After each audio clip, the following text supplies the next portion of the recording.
all the mounts coming in 12.1, 23 in total. You know we love mount collecting here, so let's get into this one.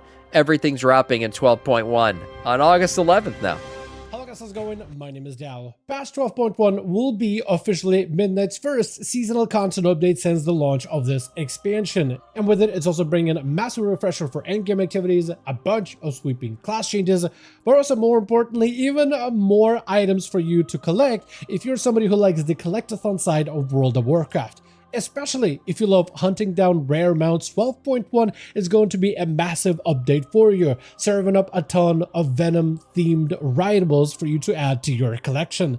For today's video, I want to do a bit of a breakdown, looking at every single new mount that's coming out for Season 2, as well as how one would go about obtaining them. Whether you're going to be tracking new mounts from any type of content, from raids, dungeons, delves, prey, PvP, but also other open world activities from rares, various different quests, vendors, but also those mounts that will be extra grindy within the new zone of the Coiled Isle, but also other events such as potentially holiday rewards and the trading post updates. With that being said, as always, if you guys want to see more regular updates for Midnight as an expansion, especially when it comes to the upcoming seasonal content update of patch 12.1, be sure to follow the channel and subscribe. But otherwise, let's dive right in. Let's do it.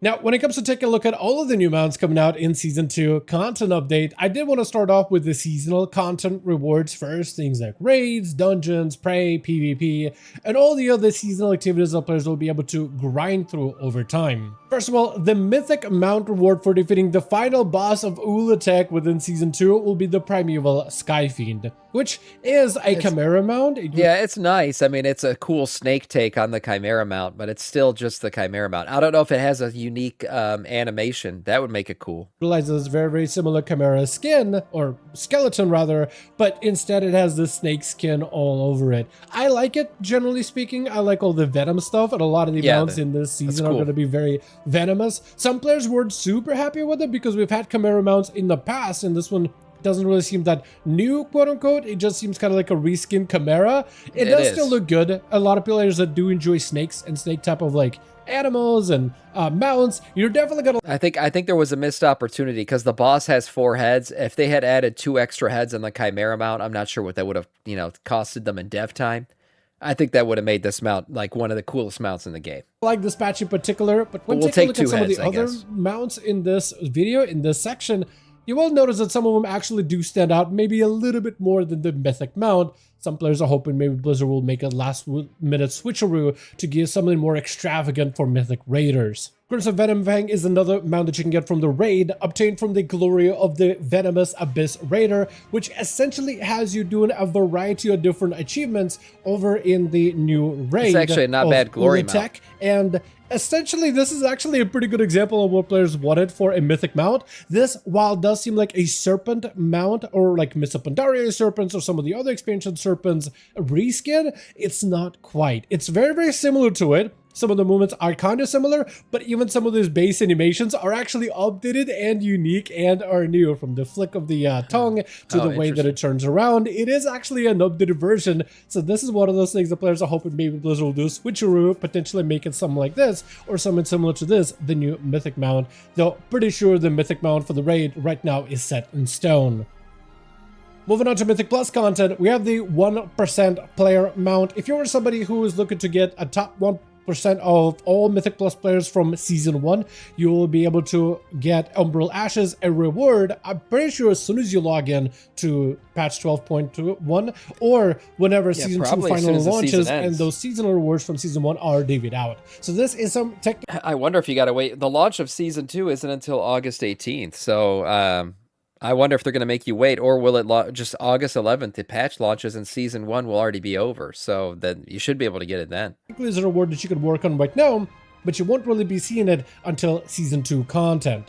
Moving on to Mythic Plus Keystone Dungeons. Within Keystone Master Achievement, we do have the Breath of Blight, a serpent, which has a bit of this weird, this actually wasn't there, the chest piece needs to be fixed, I believe, but the rest of the actual mount does look really, really good. We have the Keystone Master version, but also the Keystone Legend version, one obtained for getting 2,000 points worth of Mythic Plus score, the other for 3,000 instead.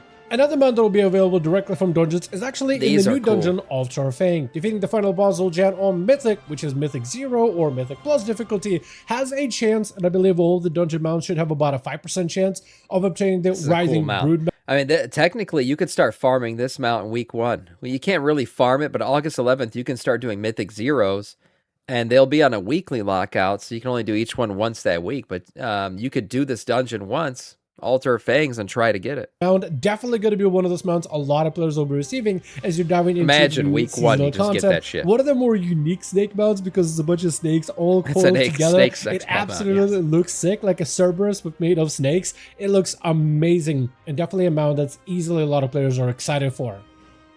When it comes to Delve content, we got the Soul Crusher's mount, and right now there's only 2 variations. We got the Apothic Soul Crusher, which will be the boss solo mount. This will be the updated, maxed out version, so for defeating the new boss of the Delve season by yourself on the hard mode difficulty, you'll have a chance of obtaining this amazing looking mech mount, which does have all the other animations of other mechs, very similar to past seasons. You can also get a more vendor version, which is the Corroded Soul Crusher. It doesn't cost you that much. You just need to advance a little bit through the actual seasonal objectives for delves. You just need to make your seasonal progression through the delves for whenever 12.1 launches, but this will be somewhat fairly easy to acquire, while the other will be more a hard mode version, and you can see the difference between the tusks and the spikes on the sides. Yeah. When it comes to Prey, there's actually... I've already said this many times. I'm kind of over all the mech suit mounts. I feel like we've gotten so many of these at this point, it's just not exciting anymore. They're not bad looking mech suits. They're just more mech suits. I think I have enough of these. The spikes on the sides.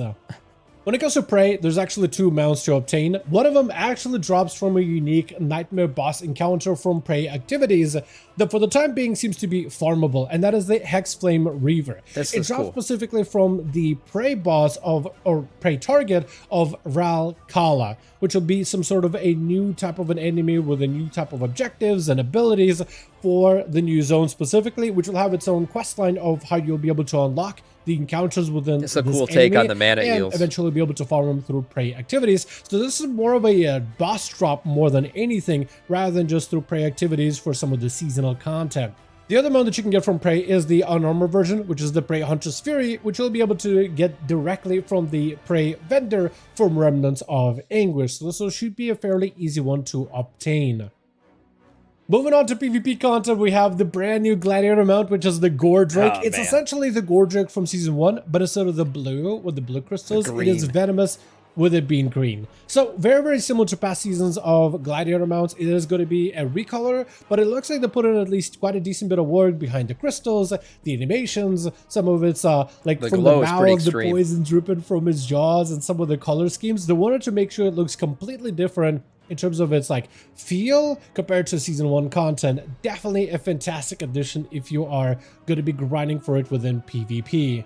The participation reward for PvP is going to be a Vicious Light Bloom Boar, which doesn't necessarily look like a boar. To me, honestly, it looks kind of like a plant alligator of sorts, but one with maybe much stronger front legs. But yeah, it's essentially going to be one of those Harandara type of elemental beast looking things, but instead it's going to be armored. There's 2 variations, one for Alliance, which scores the red and gold colors, and then there's going to be the Horde red color scheme. The Vicious mount, probably the Hippo still goes down as the best one, if I'm being honest. That was the coolest and most unique one I've seen as well. This is not bad. From there, we can move on to some of the mounts that you'll be able to obtain through open world content. And there's actually one that comes from a unique quest called Spirit of Tok Jara.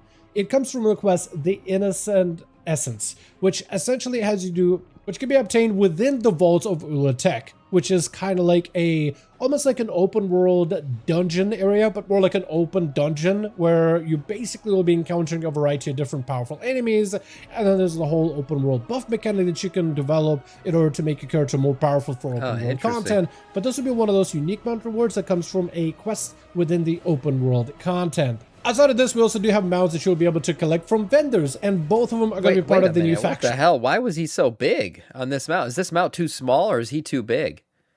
That's awkward. There's no... This has to be a bug or something. There's no way this snake's that tiny. That's way too small. They got to make the snakes bigger if that's the case. Oh, I hope not. I hope Vendors, that's just and a both bug. of them are going to be part of the new faction of the That would mess Zoljara it up for me. forces. So as you advance through the renown ranks, you'll be able to collect a variety of rewards for these factions. The mounts are going to be the Indigo Coiled Horror, which will cost you 6,000 Voidlight Marl, as well as the Skyfang, the Violet-backed Skyfang mount, which is going to cost you 8,000 Voidlight Marl. So you might as well start farming Marl right now before you eventually get a chance to even purchase these mounts. Another mount reward will actually come also from another vendor in the open world, specifically again back to the vaults of Ulatek. You'll need to farm up 10,000 corrosive coins before you can purchase this mount specifically. It's a gorgeous mount, but this one is definitely going to be a bit of a grind, as you have to do a variety of open world activities to collect enough corrosive coins before you can purchase it. Yeah, I won't be getting that. That being said, at least it's a warbound transferable currency, so you should be able to do the open world content for gear and other rewards on all of your alts, then pull it together in order to hopefully one day purchase this mount. There's also a number of mounts that will come from achievements specifically. Some of those you'll be able to start working on pretty much immediately as soon as the new content update goes live. One of those being an achievement called Assault the Vault, which rewards you the Venomous Coiler mount, which I believe actually looks a little bit too small compared to players, unless this is being adjusted in the future, but it looks just... It has to be adjusted, there's no way. A little bit goofy. Look, I mean, this looks cool, but what the hell? Why is the player bigger than the snake? It's so weird. With your character riding on top of it. Yeah, they gotta Another adjust one is that going to be size. the Orpheus Oh my Venom God, this Fang, one's which nice. is another beautiful Venom Fang mount. This one is going to come from the treasures of the Coiled Isle, which I believe players will be able to find pretty easily. Treasures and rewards from treasures usually get picked up really quick, especially with a lot of these treasures having some renowned rewards behind them. So I believe many players should be able to get their hands easily on this one in particular. Another mount that you can add to your collection will come from yet another achievement called the Pro Poison Patroller, which is the Emerald Skyfang, which looks very similar to some of the other Skyfangs, but a little bit more toned down version in comparison to the rest. Midnight is also known for having a lot of mounts that you can obtain from defeating rare creatures out in the open world, and many players are still to this day farming these because their drop rates are so incredibly low.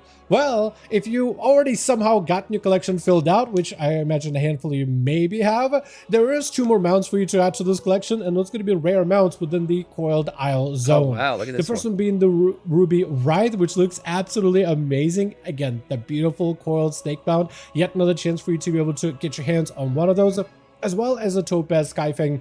Also join the roster of mounts that most... I love the colors of this patch. Like all the neons and the yellows and the blue, aqua blues and stuff. They're probably gonna take a long time like before a tropical they looking mounts from rares out in the open world, unless Blizzard ends up adjusting the drop rates. Now the next 2 mounts are actually going to come from the trading post, and you would think that the decorations and the detail on these mounts, you would imagine these are store mounts, but apparently so far we haven't been able to data mine any store mounts just yet. One of the trading post mounts that will be coming out eventually is the Crested Verdant Leaf Mimic, which actually there's going to be 4 variations of this by the looks of it. They seem to add a lot of these trading post mounts in 4 recolors, and this thing looks so incredibly detailed, from the eyes and the way they twitch around to some of its... Yeah, I'm surprised. This is like a new build, and we're actually getting this on the trading post and not in the store. I for sure would have seen this like, oh, buy this package of 4 different colors of this chameleon mount for $30. Like, that's what I would... This is nice. It's a trading post.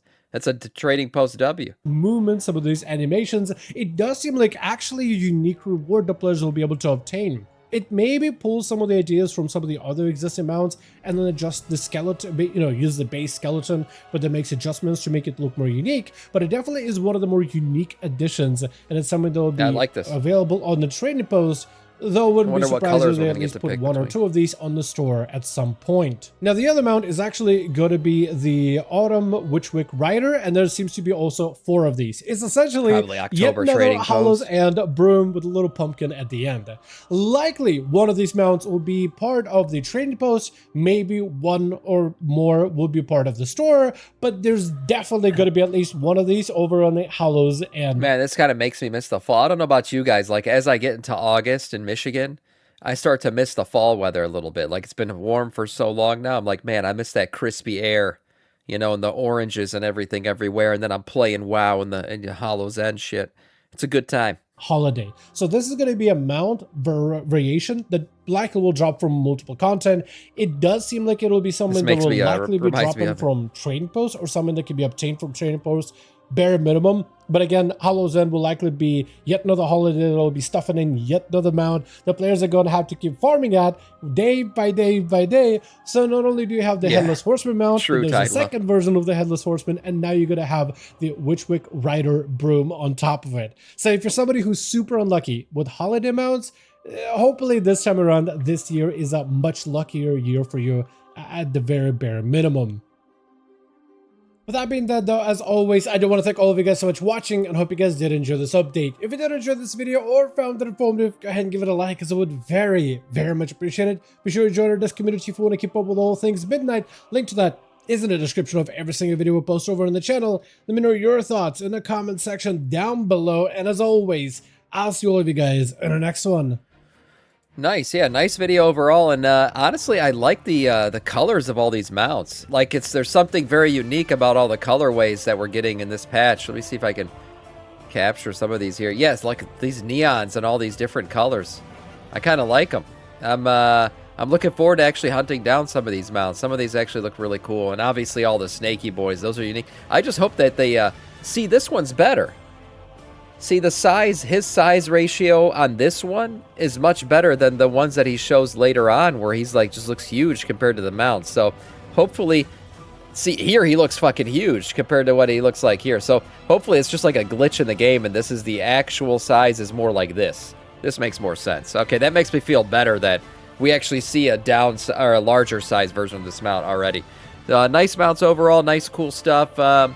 We'll keep watching this as it comes out. August 11th, official release date now of this stuff, so should be good. Nice video from Dalaran Gaming.